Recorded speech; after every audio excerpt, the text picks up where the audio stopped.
Bismillahirrahmanirrahim. Alhamdulillah wassalatu wassalamu ala Rasulillah wa ala alihi wa ashabihi wa man walah. Insyaallah pada hari ini kita akan melanjutkan pelajaran hadis kita. Hadis sekarang kita masuk yang ke-4. Hadis 4 ini. Sini di judulnya sebelumnya kalau sudah ada yang punya buku bisa dilihat di halaman 15 di situ ya. Di situ ada pilihan judul yang tepat untuk hadis ini. Maka kita kasih judul di sini aja adalah penjagaan Allah kepada orang yang bertawakal kepadanya.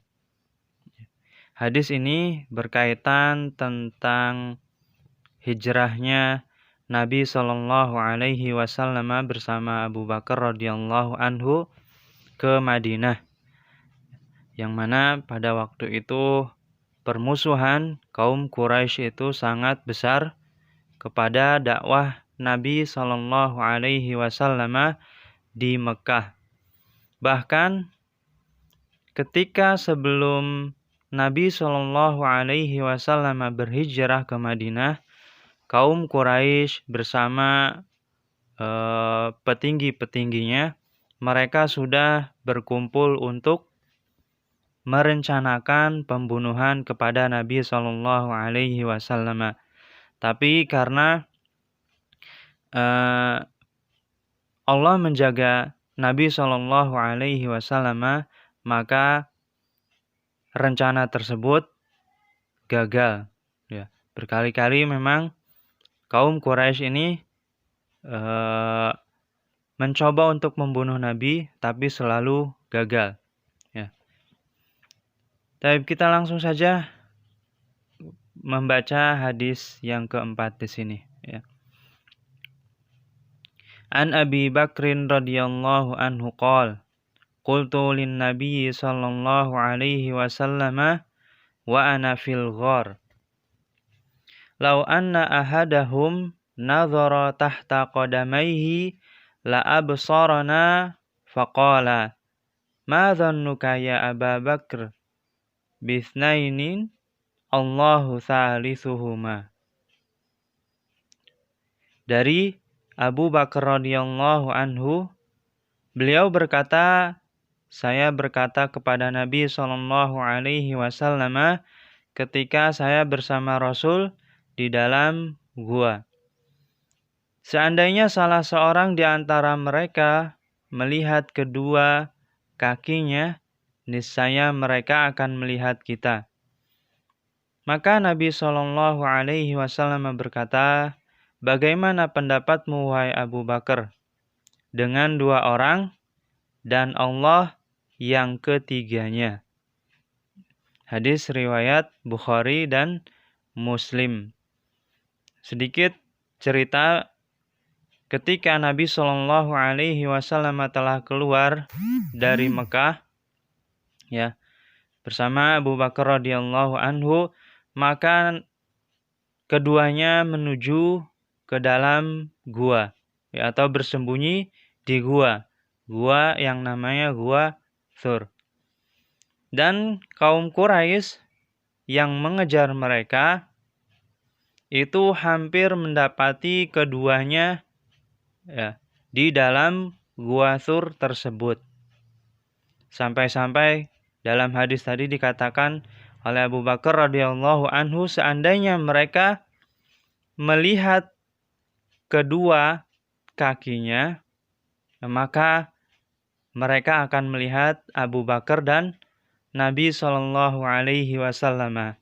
Tapi karena ini merupakan bentuk penjagaan kepada Allah Subhanahu Wa Taala kepada keduanya, yang mana keduanya adalah orang-orang yang bertakwa dan juga orang yang bertawakal kepada Allah Subhanahu Wa Taala, sehingga Allah menjaga keduanya.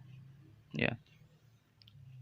Nah, ini hadis yang berkaitan tentang penjagaan Allah kepada orang yang bertawakal kepadanya. Kita langsung saja kita langsung membaca faidah dalam hadis ini. Hadis ini menjelaskan bahwasanya besarnya Allah memberikan perhatian yang sangat besar kepada Rasul Shallallahu Alaihi Wasallam, yang mana Allah senantiasa menjaga keduanya dimanapun berada. Ya. Sehingga Allah Subhanahu Wa Taala senantiasa memberikan pertolongan dan bantuannya kepada orang-orang yang memang bertawakal kepada Allah Subhanahu wa taala. Oleh karena itu, seorang muslim seharusnya dia yakin kepada Rabb-nya, ya, harus yakin kepada penjagaan Allah Subhanahu wa taala. Ya, karena Allah lah yang sebaik-baik penjaga makhluknya.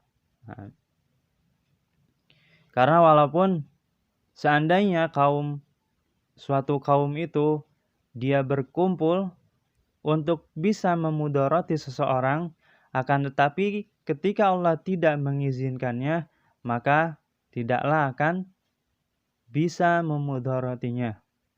Begitupun sebaliknya, apabila seseorang ketika hendak memberikan manfaat kepada seseorang, maka tidak akan terjadi apabila Allah tidak menghendakinya. Kemudian faedah yang kedua, Allah Subhanahu wa taala akan menjaga seluruh orang yang bertaubat kepadanya atau yang bertawakal kepadanya. Ya. Maka hendaklah seorang muslim senantiasa bertaubat dari kesalahannya dan juga senantiasa bertawakal kepada Allah Subhanahu wa taala. Kemudian yang ketiga adalah mencukupkan kita bertawakal hanya kepada Allah Subhanahu wa taala, tidak kepada selainnya.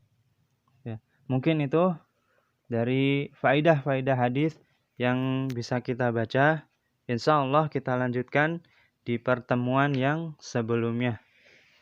Subhanaka Allahumma wa bihamdika asyhadu an la ilaha illa anta astaghfiruka wa atubu ilaik.